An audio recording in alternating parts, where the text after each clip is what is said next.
2024 ఎన్నికల్లో కాంగ్రెస్ పార్టీ నుంచి పోటీ చేసిన అభ్యర్థులలో కొంతమంది నేటికి స్వయం ప్రకటిత నియోజకవర్గ ఇన్ఛార్జీలుగా, స్వయం ప్రకటిత పార్లమెంట్ ఇన్ఛార్జీలుగా చలామణి అవుతున్నారని, ఏపీసీసీ తాజాగా నియమించిన నియోజకవర్గ కోఆర్డినేటర్లకు విరుద్ధంగా పనిచేస్తున్నారని రాష్ట్ర అధ్యక్షురాలు శ్రీమతి వైఎస్ షర్మిలారెడ్డి గారి దృష్టికి వచ్చింది.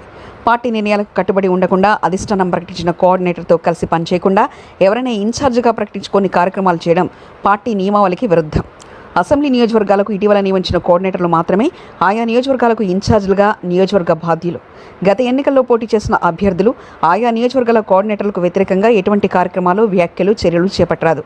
అసెంబ్లీ నియోజకవర్గానికి సంబంధించి ఏపీసీసీ అధ్యక్షుడు శ్రీమతి వైఎస్ షర్మిలారెడ్డి గారు నియమించిన కోఆర్డినేటర్లకు మాత్రమే పూర్తి హక్కులు ఉన్నందున నియోజకవర్గ కోఆర్డినేటర్లు ఇన్ఛార్జీల ఆధ్వర్యంలో కానీ లేదా అనుమతితో మాత్రమే ఆయా నియోజకవర్గాల్లో ప్రెస్ మీట్లు, ఇతర కార్యక్రమాలు నిర్వహించవలెను.